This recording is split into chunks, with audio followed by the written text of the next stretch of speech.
바울은 예수님을 만나기 전과 후를 보면은 이 바울이라고 하는 사람은 이게 기본적으로 자기가 하는 일이 어떤 일이 되었든지 간에 그 일에 힘을 다해서 노력하는 사람이었어요.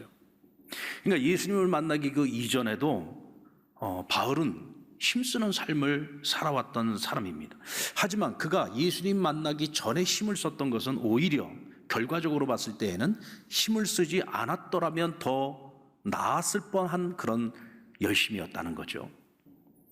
고린도전서 15장 5절로 8절의 말씀에 보면은 바울이 부활하신 예수님께서 찾아와서 만나주신 사람들에 대해서 열거를 하는데, 첫 번째로 만나줬던 사람은 예수님의 수제자였던 게바였다. 그리고 그 이후에는 다른 모든 제자들이 모여 있을 때 예수님이 부활하신 몸을 확인시켜 주셨고, 그 다음 500여 형제들이 모여 있을 때 그들에게도 보여주셨고, 또 예수님의 동생인 야고보에게도 나타내셨다. 그런데 맨 마지막에 만삭되지 못하여 난 자인 나와 같은 사람에게도 예수님께서 부활하신 몸을 나타내시고 보여주셨다라고 고백을 합니다. 철저하게 자기를 비하하고 있는 것이죠. 나는 만삭되지 못하여 난 자다. 다시 말하면 팔삭동이라는 얘기예요. 나는 한없이 부족한 사람이라는 이야기죠. 왜 바울이 자신을 이렇게 비하시키는 걸까요? 심지어는 나는 사도라고 칭함을 받기에는 가당치 않은 사람이다 라고까지 이야기를 합니다. 왜? 예수님 만나기 전에 힘쓰는 삶을 살아왔지만 그 힘씀이 하나님 나라에 전혀 도움이 되지 못했어요. 사람을 살리기 위한 노력이 아니라 오히려 그것이 자기는 살리는 일이라고 생각을 했는데 오히려 사람들을 파괴하는 일이었고, 그것이 사람들을 행복하게 하는 일이라고 생각을 했는데 나중에 알고 보니까 그 일이 사람들을 불행하게 만드는 일이었다라는 것입니다. 하지만 바울이 부활하신 예수님을 만나고 난 이후에는 달라졌지요. 과거에 그가 핍박했던 복음과 그가 핍박했던 하나님의 교회, 복음을 위한 삶을 살아가게 됩니다. 복음을 위해서 있는 힘을 다해 자신의 전 생애를 하나님 앞에 불사르게 되죠. 고린도전서 15장 10절 말씀 우리 같이 한번 읽어보겠습니다. 시작. 그러나 내가 나 된 것은 하나님의 은혜로 된 것이니 내게 주신 그의 은혜가 헛되지 아니하여 내가 모든 사도보다 더 많이 수고하였으나 내가 한 것이 아니요 오직 나와 함께 하신 하나님의 은혜로다. 오늘 바울은요, 주님 만나고 난 이후에, 부활하신 주님을 만난 이후에 다른 어떤 사도보다도 자기가 더 힘을 써서 더 많은 일을 했다는 거예요. 왜 그랬을까요? 과거에 지은 죄가 있으니까. 과거에 교회를 핍박했잖아요. 자신 때문에 교회가 얼마나 고통을 당했습니까? 그러니까 그것을 사죄하는 마음으로 오히려 더 열심히 다른 사도들보다도 더 힘써서 주의 일에 열심을 내었다는 거예요. 그럼에도 불구하고 그 모든 것은 하나님의 은혜였다. 모든 공을 하나님께로 돌리고 있습니다. 그러면서 오늘 그리스도의 은혜를 입어 주 안에서 살아가고 있는 바로 저와 여러분에게도 같은 당부를 하고 있습니다.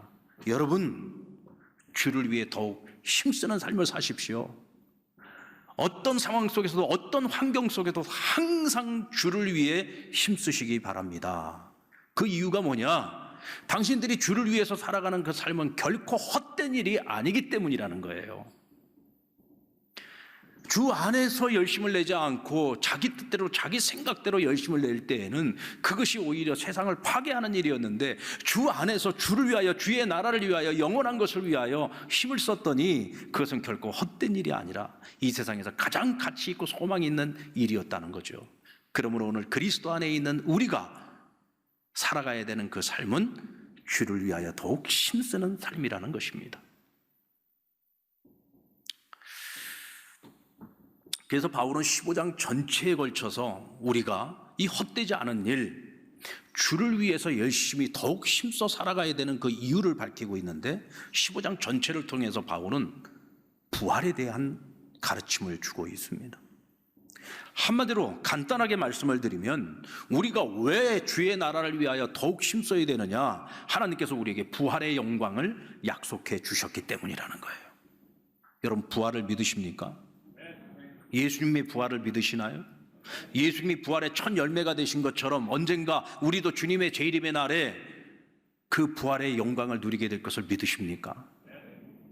우리가 그 부활의 영광을 믿는다면 주의 나라를 바라보며 주의 나라를 위해서 더욱 힘쓰는 삶을 살아가야 한다는 거예요. 그런데 반대로 이렇게 말합니다. 만약에 부활이 없다고 한다면 우리가 주의 나라를 위해서 힘쓰고 노력하고 애쓰며 살아가는 그 모든 열심이 무슨 의미가 있겠느냐? 그것이 다 헛되고 헛된 것이라는 거예요. 다시 말하면 우리가 더욱더 주의 나라를 위해서 힘쓰며 살아가야 될 본질적 이유가 뭐냐? 바로 부활이 있기 때문이라고 말씀하고 있습니다. 예수님 제자들은 3년 동안 주님과 동고동락했습니다. 보았습니다. 예수님이 하나님의 아들이라는 증거를 수없이 많은 기사와 표적을 통해서 보았어요. 또 예수님이 하나님 나라에 대한 가르침을 끊임없이 가르치실 때에 그들은 들었습니다. 누구보다도 예수님이 누구신지, 예수님이 이 땅에 오신 목적이 무엇인지 가장 잘 알아야 될 사람들인데도 불구하고 3년이 다 끝나고 주님 십자가에 달리실 때까지도 그들은 예수님이 누구신지 정확하게 몰랐어요. 왜 오셨는지도 정확하게 몰랐습니다. 예수님 하나님의 아들이요, 인류를 죄 가운데서 구원하시기 위해서 오신 메시아이신데 3년을 함께 따라다녔는데도 그것을 깨닫지 못했어요. 그러니까 주님께서 날마다 그들에게 하신 말씀이 뭐였습니까? 아직도 깨닫지 못하느냐? 3년을 나를 따라다니고 배웠는데도 아직도 깨닫지 못하느냐? 근데 여러분, 제자들이 비로소 깨닫게 되죠. 예수님이 하나님의 아들이라는 사실을 확신하게 됩니다. 예수님이 이 땅 가운데 오신 것은 그저 눈에 보이는 예루살렘 왕국을 새롭게 건설하려고 하시는 것이 아니라 이 세상의 온 인류를 죄 가운데서, 사망 가운데서 구원하시기 위하여 대속 제물로 오셨다는 사실을 이 제자들이 깨닫게 됩니다. 어떤 사건을 통해서 깨닫느냐? 부활하신 주님께서 제자들을 찾아와 예수님 부활의 증거를 그들에게 보여주시고 부활의 신앙을 그들에게 확인시켜 주셨을 때 그들은 비로소 깨닫게 됩니다. 만약 그들이 이 부활신앙을 갖지 못했다고 한다면 그들은 영원히 비겁한 자들로, 예수님을 배신한 자들로, 그렇게 자신들이 살아왔던 날들을 후회하면서 그렇게 실패한 인생으로 살아갈 수밖에 없었겠죠. 부활신앙을 확실하게 갖게 되었을 때 그들은 주의 나라를 위해서 살아가게 됩니다. 땅끝까지 이르러 주의 복음을 전하며 마지막 자신들의 생명을 순교하기까지 그들은 주의 나라를 위해서 힘쓰는 삶을 살아냈습니다. 코로나가 아무리 엄청난 위력을 가지고 있고 우리의 일상을 파괴하고 있고 우리의 미래를 지금 흔들고 있습니다. 여러분, 이 코로나는 작은 파도입니까? 큰 파도입니까? 우리 인생에 우리의 삶을 흔들어 놓는 파도는 작은 파도, 큰 파도 가리지 않고 끊임없이 밀려오죠. 근데 이 코로나는요, 아주 큰 파도입니다. 큰 파도 중에서도 아주 역대급 큰 파도죠. 왜? 전 세계를 지금 흔들어 놓고 있지 않습니까? 그런데 여러분, 혹시 오늘 우리가 이 코로나라고 하는 이 상황을 자꾸 핑계대면서 내가 믿는 자로서, 그리스도인으로서, 하나님의 사람으로서 내가 이 땅 가운데서 마땅히 해야 할 일들을, 내가 마땅히 감당해야 될 우리의 사명들을 이 핑계 저 핑계, 자꾸 큰 파도가 밀려왔는데 지금 우리가 내 한 몸 살기도 힘들어 죽겠는데 어떻게 그 사명을 감당합니까? 이런저런 핑계로 지금 내가 마땅히 감당해야 될 사명을 우리 스스로 포기하고 있지는 않습니까? 그렇다고 한다면요, 우리는요, 가장 큰 것을 잃어버리는 겁니다. 가장 소중한 것을 잃어버리는 겁니다. 하나님께서 우리에게 주신 것들은요, 우리가 죽었다 깨나도 내 힘으로, 내 능으로 얻을 수 없는 것들이에요. 그것을 하나님이 우리에게 선물로 주셨는데 우리가 그저 당장 눈앞에 보이는 그 현실적인 어려움들, 현실적인 그 파도 앞에서 겁을 먹고 지레 질려서 우리는 아무것도 못해, 우리는 할 수 없어 라고 우리 스스로 포기하고 있다고 한다면 우리는 어쩌면 가장 소중한 것을 잃어버리는 거예요.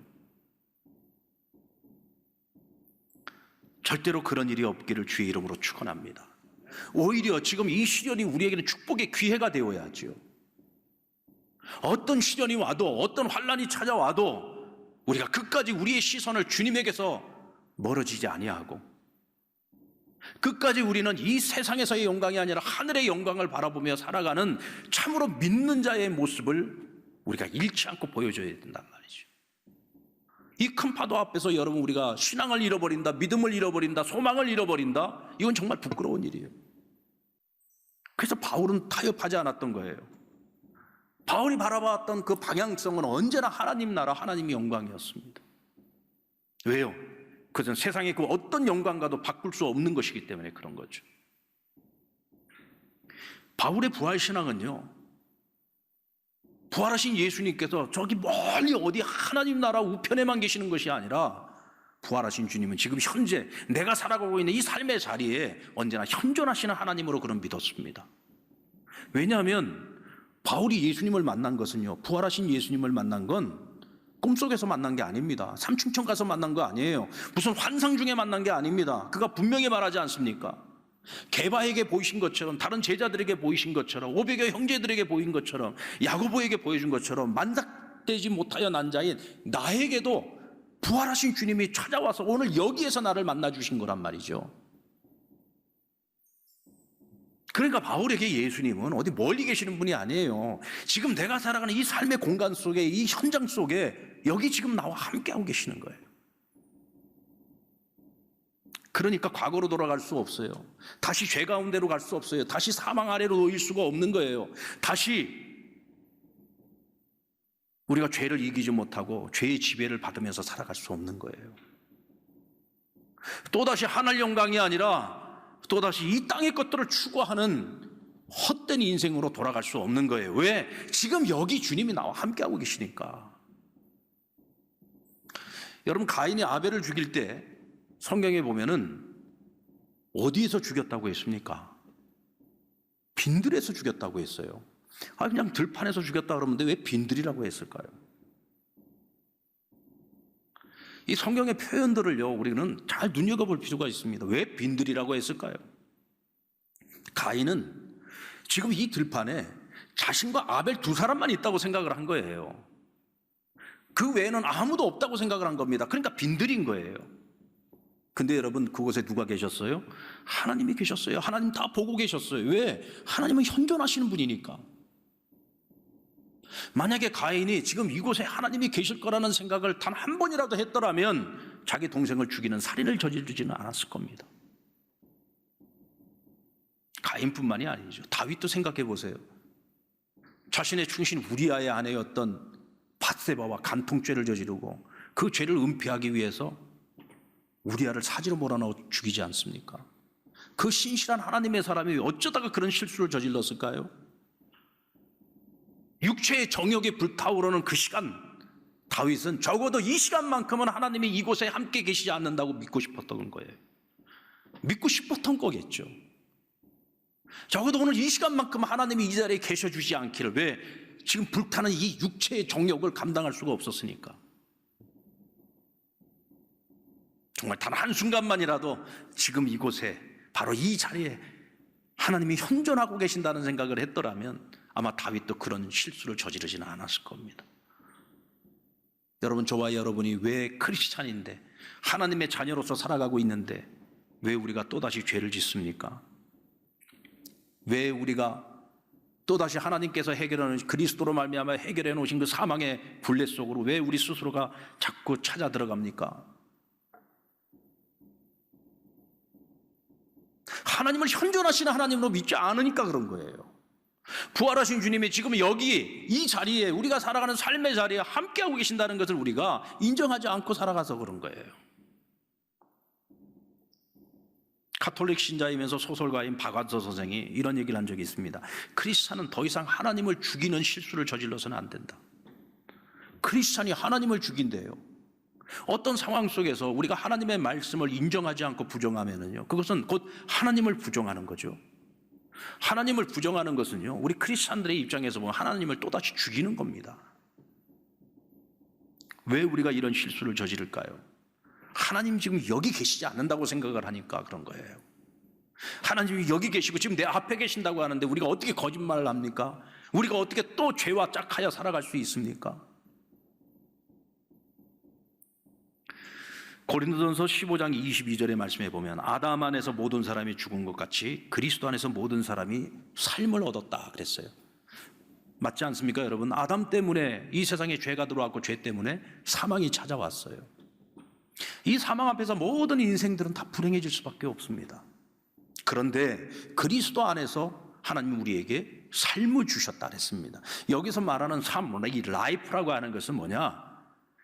하나님께 속한 자로서 살아가는 삶을 말하는 거예요. 죄인으로서 하나님의 심판을 받아야 될, 영벌을 받아야 될 인생이 아니라 하나님께 속한 자로서 살아가는 새로운 삶을 말하는 것이고, 예수 그리스도 안에서 얻은 구원과 죄사함과 영생을 얻은 자로서의 새로운 삶을 말하고 있는 것이죠. 우리는 그리스도 안에서 죄를 이기고 사망을 이기는 자가 되었습니다. 자, 여러분 55절로 56절 말씀을 한번 같이 읽어보겠습니다. 시작. 사망아, 너희 승리가 어디 있느냐? 사망아, 내가 쏘는 것이 어디 있느냐? 사망이 쏘는 것은 죄요, 죄의 권능은 율법이라. 우리 주 예수 그리스도로 말미암아 우리에게 승리를 주시는 하나님께 감사하노니. 오늘 지금 사망을 향해서 말하는 겁니다. 사망아, 너희 승리가 어디 있느냐? 사망아, 내가 쏘는 것이 어디 있느냐? 사망이 쏘는 것은 죄요, 죄의 권능은 율법이라. 그러나 우리 주 예수 그리스도로 말미암아 우리는 이 사망의 늪에서 승리하였다. 더욱 힘쓰는 자들이 바라는 상급은 지금 여기서 누리는 세상의 영광이 아니라 주님의 재림의 날에 우리가 누릴 부활의 영광, 그리고 하늘의 영광이에요. 몸의 부활을 한번 생각해 볼까요? 54절 말씀 같이 읽어봅시다. 시작. 이 썩을 것이 썩지 아니함을 입고 이 죽을 것이 죽지 아니함을 입을 때에는 사망을 삼키고 이기리로다. 기록한 말씀이 이루어지리라. 예수님의 부활은 곧 예수님에게 찾아온 죽음을 삼킨 사건이에요. 그래서 예수님은 죽은 자 가운데서 찾을 수 있는 분이 아니라 산 자 가운데서 찾아야 되는 분이에요. 오늘 우리가 꿈꾸는 부활은요, 썩지 아니할 몸으로 부활하는 거예요. 영원히 죽지 아니할 몸으로 부활하는 것입니다. 신비로운 몸으로 부활하는 거죠. 예수님처럼. 우리가 이 땅을 살아가면서 우리를 가장 고통스럽게 하는 것이 무엇입니까?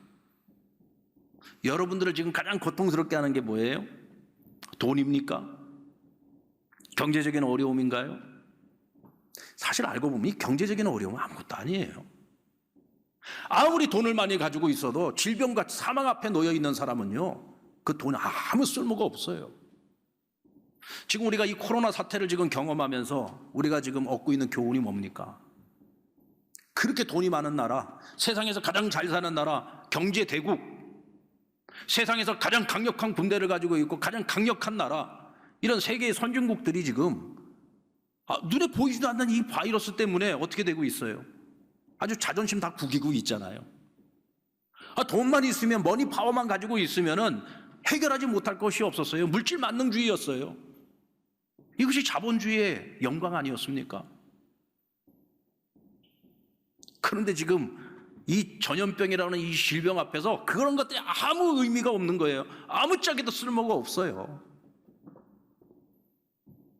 그래서 요즘 전 세계적으로 화두가 되고 있는 것이 뭡니까? 자본주의냐 삶이냐? 자본주의냐 삶이냐? 돈이냐 삶이냐? 지금까지 우리는 돈 하면서 살았는데 돈보다 더 귀한 가치를 우리가 돈 때문에 다 잃어버리고 살아왔다는 것을 깨달은 거예요. 돈보다 더 귀한 가치가 뭡니까? 하나님이 우리에게 주신 것들이죠. 우리가 돈을 주지 않고도 누릴 수 있었던 것들, 맑은 공기, 아름다운 자연, 사람이 살 수 있는 가장 좋은, 하나님께서 참으로 심히 보기에 좋았다라고 말씀하셨던 하나님이 주신 이 세상, 이것을 그놈의 돈 때문에 우리가 다 파괴해버렸어요. 한마디로 말해서 우리가 마땅히 누릴 수 있었던 삶을 잃어버리고 만 거예요. 그래서 이 코로나 시대에, 이제 포스트 코로나가 지나가는 이후에 인류는 아주 중요한 시점에 우리가 결정을 해야만 하는, 판단하고 선택해야만 하는 기로에 서 있다는 거예요. 앞으로도 계속해서 자본주의, 돈 하면서 살 것이냐, 아니면 정말 인간다운 삶을 선택할 것이냐. 너무 극단적인 선택을 이야기하는 것일 수도 있겠지만 이번 코로나 사태가 우리에게 그거를 확실하게 보게 해주셨잖아요.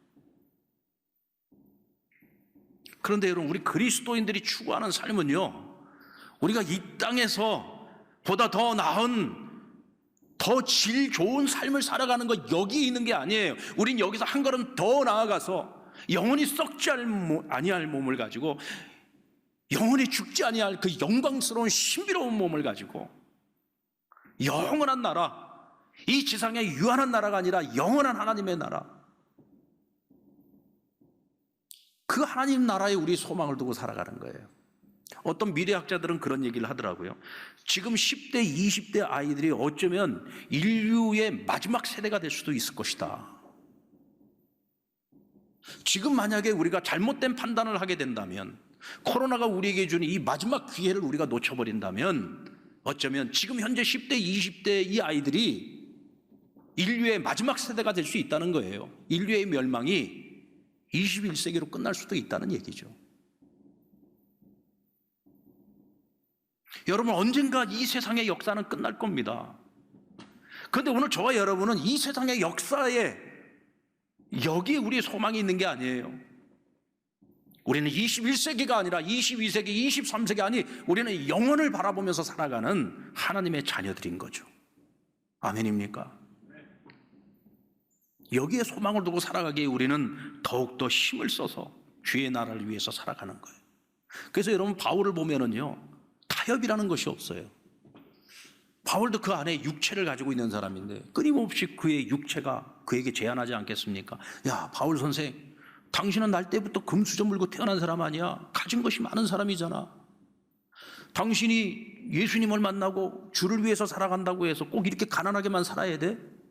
이렇게 왜 꼭 죽을 고생을 하면서 사는 거야? 적당히 풍요도 누리고 살아. 적당히 세상 즐거움도 누리면서 살라고. 이 땅 가운데서 좀 부귀영화도 좀 누리면서 살아야지. 이렇게 계속해서 제안을 하는 거예요.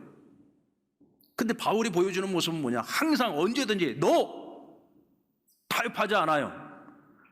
왜냐하면 그는 알기 때문에 그래요. 뭘 아느냐? 이 세상의 영광이 아무리 위대하다고 할지라도 하늘의 영광과 비교할 수 없는 것을 그는 알고 있어요. 그러니까 내가 하늘의 영광 빼앗기고 싶지 않다는 거예요. 내가 이 세상에서 누릴 수 있는 권리를, 그리스도의 복음을 위해서 내가 포기하는 이유가 뭐냐? 언젠가 내가 하나님 앞에 가서 받을 상급 중에 내가 이 땅에서 내가 누릴 수 있는 권리를 스스로 포기한 것도 다 하나님 앞에 가서는 그것이 상이 된다는 거예요. 난 이 땅에서의 상, 이 땅에서의 영광, 이거 아무 관심 없다는 거죠. 오직 하나님 나라. 왜? 그는 하나님 나라에 분명한 소망이 있기 때문에, 분명한 부활의 확신을 가지고 있기 때문에 그런 거예요. 오늘 이 시대를 살아가는 우리 그리스도인들에게 있어서 지금 가장 큰 파도는요, 사실 코로나가 아닙니다. 이 코로나보다도 더 무서운 파도는요, 오늘 우리의 믿음을 흔들고 있는 세속주의예요. 오늘 우리의 믿음을 흔들고 있는 이 세상이 더 그럴듯하게 보이게 만드는 허상. 여러분들, 우리가 잘 아는 이재철 목사님이 쓴 책이 있어요. 비전의 사람이라고 하는 책인데, 그 책에 보면은 바울이 다메섹 도상에서 예수님을 만난 그 사건을 이렇게 설명을 합니다. 바울이 예수님을 만나기 전에 그의 눈에는 한꺼풀 비늘이 씌워져 있었다는 거예요.